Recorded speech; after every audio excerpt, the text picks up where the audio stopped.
সোনা, কি হচ্ছে বাইরে? কি হচ্ছে? ও, ভয় লাগছে?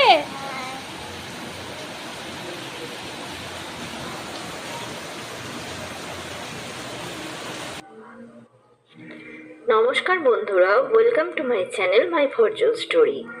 আশা করছি আপনারা সবাই ভালো আছেন। ফিরলাম নতুন ভিডিও নিয়ে। ভিডিওটি সম্পূর্ণ দেখার অনুরোধ রইল। আর ভিডিওটি দেখে যদি ভালো লেগে থাকে তাহলে প্লিজ একটা লাইক করে দেবেন। আর অবশ্যই কমেন্ট সেকশনে জানাবেন যে ভিডিওটি কেমন হলো। আপনারা যদি ভিডিওটা দেখে কমেন্ট সেকশনে আমাকে জানান যে ভিডিওটা ভালো হলো কি খারাপ হলো, কি ভিডিওতে আরো কি দেওয়া দরকার ছিল বা আরো কি দেওয়া দরকার ছিল না, তাহলে সেগুলো আমি বুঝতে পারবো। আপনারা যদি আমায় কমেন্ট করে জানান তাহলে আমি চেষ্টা করব আরো ভালো ভিডিও করার। তো এই যে দেখতেই পাচ্ছেন, সকাল থেকে অবিচ্ছিন্ন ধারায় অবিশ্রান্ত যাকে বলে বৃষ্টি হয়ে চলেছে। আমি জন্মাষ্টমীর কথা বলছি। আজকে জন্মাষ্টমী, সকালবেলা থেকেই শুরু হয়ে গেছে এরকম অবিশ্রান্ত বৃষ্টি। তো এই বৃষ্টিতে তো জীবন ব্যাহত হলোই, কারণ সকালবেলা আমাদের ছিল দোকানে যাওয়ার, তো সেই দোকানে যাওয়াটা হলো না। এখন বাজে আমাদের এখানে 12:30, 12:30 নাগাদ আমাদের এখানে বৃষ্টিটা থেমেছে। তো থামতে আমি, মামনি আর সঙ্গে আমার দিব্যসোনাকে নিয়ে আমরা বেরিয়ে পড়লাম দোকানে, কারণ দোকানে আমাদের যেতেই হবে। আশ্রমের জন্য খই, মুরকি, বাতাসা যেগুলো আর কি দরকার, কারণ আমাদের আশ্রমেও জন্মাষ্টমী উৎসব পালন হয়। তো তার জন্য আমাদের একটা জেনারেল খইয়ের ঠোঁয়া হয়। তো তার জন্য এই খইটা আমাদের কেনা দরকারই ছিল, কিন্তু সকাল থেকে আমরা বেরোতে পারিনি। তো বিকেলে যেই কমেছে তো অমনি আমরা তিনজনে বেরিয়ে পড়লাম। তিনজনে বেরোলাম এই কারণেই, কারণ মামনিকে আমি একা ছাড়তে এই বৃষ্টিতে ভরসা পাচ্ছিলাম না। যে এত জল, যতই চেনা রাস্তা হোক, কোথায় একটু উঁচু নিচু থাকবে, পড়ে টরে যাবে। আর আমি যে দিব্যকে বাড়িতে রেখে আসবো জানেনই তো, সে উপায় আমার নেই, কারণ ওকে কে দেখবে? দিব্যকে তো দেখার কেউ নেই, তো ওকে নিয়েই আমায় আসতে হতো। তো একদিকে ওকে কোলে নিয়েছি, মামনিকে হাত ধরেছি, ধরে আর আমরা শুধু যে খই মুরগি নেবো তা না, আমাদের মিষ্টিও নেওয়ার দরকার ছিল। সেই এই সমুদ্রের মতো জল অতিক্রম করে আমরা মিষ্টির দোকানেও চলে গেলাম। রাস্তা দিয়ে যখন বাস যাওয়া আসা করছিল তখন পুরো ওটা সমুদ্রই হয়ে গিয়েছিল। আমাদের এই এলাকায় কিন্তু সচরাচর এতটা জল জমে না, কিন্তু এতটাই বৃষ্টি হয়েছে, বৃষ্টির পরিমাণটা এতটাই যে জল ভীষণভাবে জমে গেছে। যাই হোক, মিষ্টির দোকানে এসে তো দাঁড়ানো যাচ্ছে না পা রেখে। যাই হোক, মিষ্টি পছন্দ করলাম মোটামুটি করে, আর আমরা মিষ্টিটা কিনে বাড়ি চলে এলাম। বাড়ি আসতে আমাদের 2:30 বেজে গেছে। তো তারপরে আবার দিব্যকে কোনো রকমে একটুখানি গা ধুয়ে দিয়েছিলাম, দিয়ে ওকে চান করি, মানে চানটা মানে গা ধোয়ানোই, ধুয়ে ওকে খাইয়ে দিয়েছিলাম। আর আমি চান টান করে খেয়ে দিয়ে দুপুরবেলা থেকে আর আমি কন্টিনিউ করিনি ভিডিওটা। এবার আমি চলে এসেছি পুরো বিকেলবেলা থেকে ভিডিওটা কন্টিনিউ করতে। বিকেলবেলা হয়ে গেছে, এবার আমাকে আশ্রমের জন্য নাড়ু করার ছিল, মানে আমার উপর দায়িত্ব ছিল। আমাকে বলা হয়েছিল যে নাড়ুটা আমাকেই করতে হবে আশ্রমের জন্য। তো বরাবরই আমি আশ্রমের নাড়ুটা আমিই করি, তো সেই জন্য সেটাও আমার উপর একটা চাপ ছিল যে এটা করতে হবে। তো আমি আর সকালবেলা থেকে করিনি, এটা করলাম এই বিকেলবেলায়। তো দিব্য ঘুমোচ্ছিল, সেই সময় আমি নারকেলটা কুড়িয়ে নিয়েছিলাম, আর তারপরে সন্ধে হতে এই নারকেলটা করতে শুরু করলাম। তো এর মধ্যেই মামনি পুজো করতে চলে গেল। তো আমার মনে হলো যে মামনি যাচ্ছে, আমি মামনিকে বললাম আমি যাব। মামনি বললো তুই নাড়ুটা করে আয়, কারণ আমি গিয়ে গোপাল ঠাকুর সাজাবো, বসাবো, ফল কাটবো, অনেকে আছে, তো তুই করেই আয়। তা আমিও সেই মতো নাড়ুটা করে পুজো দেখতে গেলাম।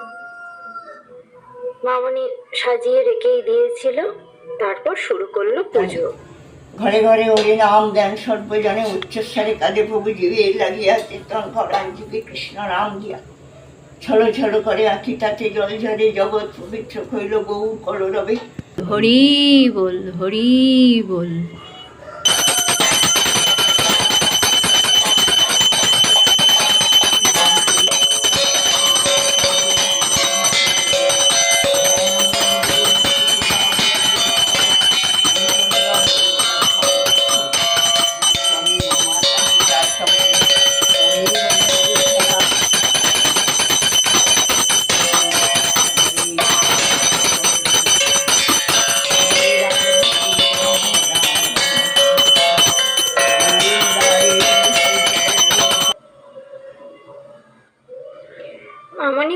করলো। তো অষ্টোত্তর শতনাম পড়া, তারপরে মন্ত্র বলে মামনি যা মন্ত্র জানে গোবিন্দ, সেই মতোই গোবিন্দকে পুজো করলো। আমি গিয়েই করেছিলাম। তো প্রসাদের মধ্যে এখানে করেছিল নাড়ু আর লাড্ডু এনেছিল, তালের বড়া, সিমুয়ের পায়েস, ক্ষীরের নাড়ু, লুচি, 5 রকম ভাজা। 5 রকম ভাজার মধ্যে এখানে লাল শাক ভাজা দিয়েছে, কারণ লাল শাক ভগবানকে দিতে হয়, যে কোনো ভগবানের ভোগে শাক দিতে হয়। তো লাল শাক ভাজা দিয়েছে, আর যে বেশি লুচি আর নারকোলের ছাই ছিল সেগুলোও দিয়ে দিয়েছে। যে ক্ষীরের নাড়ু, পুরো খোয়া ক্ষীর এনে বাড়িতে করে দিয়েছে নাড়ু। আর এই যে ফল দিয়েছে ঠাকুরকে, যে কটা যেমন সামর্থ্য ওর, ওর বলতে আমার দাদার। এবার দিয়েছে মালভোগ, রাবড়ি, ননি, 5 রকম মিষ্টি, দই, এগুলো সবই যেগুলো আর কি ভগবান কৃষ্ণের পছন্দ সেগুলো দিয়েছে। এর সঙ্গে চিপস, মাখন, মাজা, চকলেট, যেগুলো বাচ্চাদের পছন্দ সেগুলোও দিয়েছে, কারণ গোপাল তো বাচ্চাই। তো দিয়ে এবার দাদাই সব অ্যারেঞ্জ করে, আর মামনি পুজো করতে শুরু করলো, আর যেটুকু বাকি ছিল সেটুকুও করলো।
পুজো হয়ে যাবার পর আমরা সবাই একে একে প্রণাম সেরে নিলাম।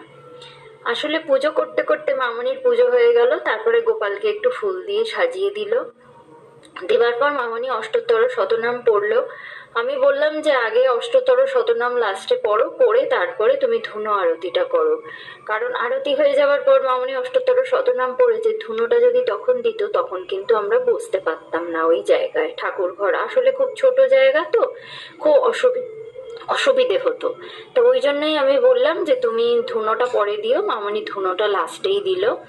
দেওয়ার পর আমরা সবাই একে একে প্রণাম সেরে নিলাম। আর দিব্য তো আগে থেকে বসেই ছিল, ও মামনির সাথে, মামনি যখন ঘন্টা বাজাচ্ছে ও কাসর বাজাচ্ছে, এইরকম করে ও পুজোয় সাহায্য করে আগে থেকেই। তো পুজো টুজো হয়ে যাবার পর আমরা 3 জনে প্রণাম সেরে নিলাম। সেরে নেবার পর যে প্রসাদ ছিল সেগুলো সব আমি নামিয়ে আনলাম ওপর থেকে। মামনি ঠাকুর ঘরটা একদম ফাইনালি পরিষ্কার করে তারপরে আমরা নিচে চলে এলাম। এখন 9:30 পৌনে 10টার মতো প্রায় বাজে।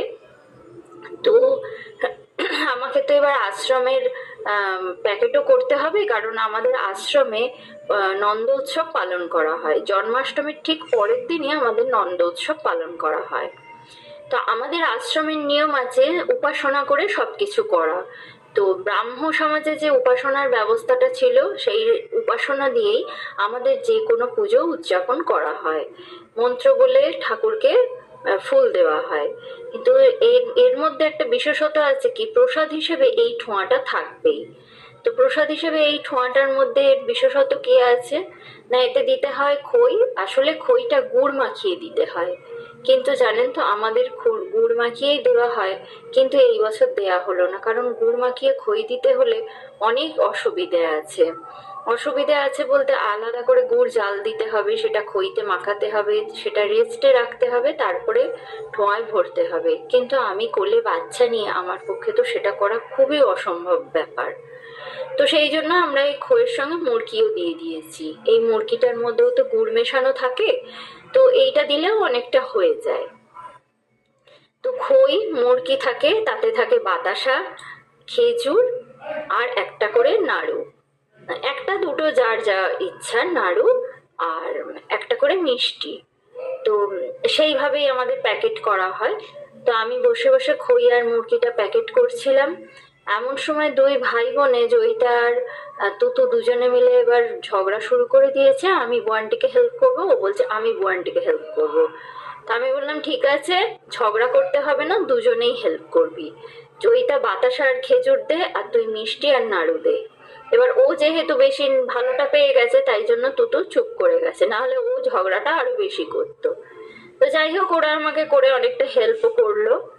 ঠোয়ার মধ্যে আমি খই মুরগিটা দিয়ে দিলাম, বাদ বাকি জিনিসগুলো ওরা দিয়ে হেল্প করে দিল আমাকে। জয়িতা ঠোঁয়াগুলো খুলে খুলেও হাতে দিয়ে অনেকটাই সাহায্য করলো, ছোট হলেও অনেকটাই আমাকে সাহায্য করলো।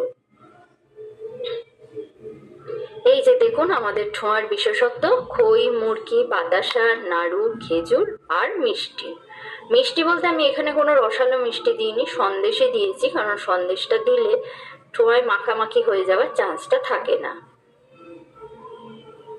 ঠোঁয়াগুলো হয়ে যাবার পর আমি একবারে মুখ মুড়ে আর একটা প্লাস্টিকের প্যাকেটের ভেতর রেখে দিচ্ছি। কেমন, কারণ রাতটা শেষ হয়ে গেলেই আমাদের শুরু হয়ে যাবে নন্দ উৎসব আশ্রম। তো তখন আবার নতুন করে একটা জায়গা থেকে আর একটা জায়গায় করা অসুবিধে হবে, শুধু তো রাতটার ব্যাপার। তাই এখন প্রায় 10:30 বেজে গেছে। আমি একদম প্যাকেট করে আর ওপরে ঝুলিয়ে রেখে দিলাম। রাত হয়ে গেছে, তাই জন্য এবার আমি খাওয়াটাও সেরে নিলাম। খাওয়ার মধ্যে আজকে নিরামিষ খেয়েছি, ছিল পরোটা, আলু পোস্ত আর আম। এই দিয়েই আমার ডিনারটাও শেষ হলো। তো ভিডিওটি দেখতে দেখতে যারা একদম শেষ পর্যন্ত চলে এসেছেন, তাদের উদ্দেশ্যে একটা কথা বলছি, ভিডিওটি যদি ভালো লেগে থাকে তাহলে প্লিজ সাবস্ক্রাইব করে নেবেন আমার চ্যানেলটা। ফিরবো নতুন ভিডিও নিয়ে, ততক্ষণের জন্য সবাই সুখে থাকবেন, ভালো থাকবেন, ভগবান সবার মঙ্গল করুন।